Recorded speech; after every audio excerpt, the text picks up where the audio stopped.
Well, good afternoon, everyone. My name is Garrett Johnson, and I'm a graduating senior at Level College. The title of my research was Exploring the Compatibility Between Buddhism and Christianity.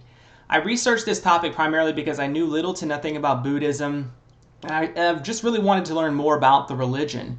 Ultimately, this was fueled from my curiosity. I was curious if a Christian could learn from Buddhism or really any other religion for that matter. I used some unique comparisons and contrasts, and I know that Buddhism tends to be forgotten since we're not in that region, but I wanted to kind of bring Christianity and Buddhism up, compare, contrast them, and see how the two were compatible and how they were different. And ultimately, I came to the conclusion that although Christianity contradicts Buddhist beliefs, evidence from a deeper inspection of the two religions indicates that there are several practices that are essential to Buddhism that are indeed compatible with Christianity. I make some key arguments in this paper, and some of them are, for first, Buddhism and Christianity are not orthodoxically compatible, which means they do not have the same belief systems. I don't believe that Buddhists and Christians can believe the same religion or even practices in a orthodoxy. But I do believe there are some orthopractic compatibilities. Some of these major Buddhist practices can be incorporated into Christian practice, and I go through some of these in my paper. Among these are mindfulness, which is basically being aware of your surroundings and emotions as well as the emotions of others. I go into meditation, which is a process Buddhists use to empty their minds and become this almost selfless state.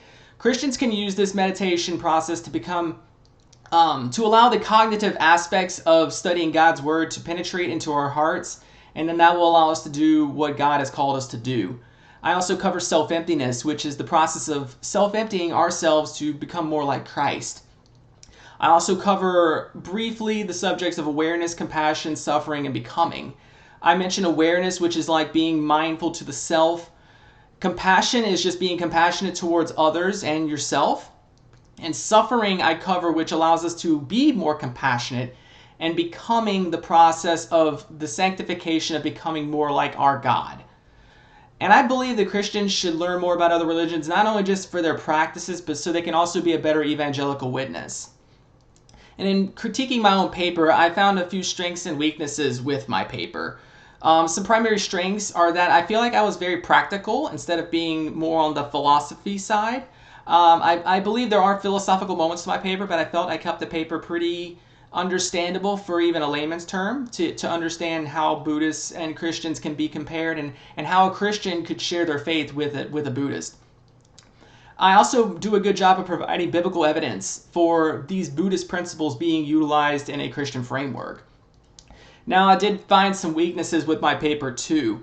The primary one was the lack of available contrarian sources.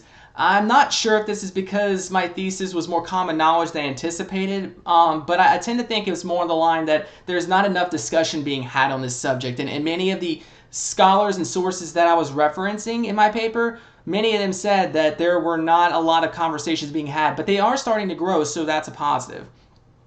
One thing I also lacked, and just due to the length of the paper, was I would have liked to have gone into the comparison contrast of Jesus and Buddha's usage of these practices that I had prior discussed.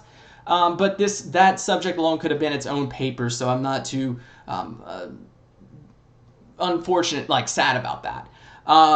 And then the last weakness that I noticed is that I couldn't cover all types of Buddhism. Again, length of paper constraints. And that could have also been its own paper as well. But those are some large topics that I kind of wish I'd even just grazed on a little bit better. But ultimately what I learned is that Buddhists and Christians have a lot more in common than we would think. And that Buddhists don't adhere to an official doctrine, which I found very interesting, even though it's considered a religion. And it can be considered non-religious, of course, because they don't consider themselves to have a god.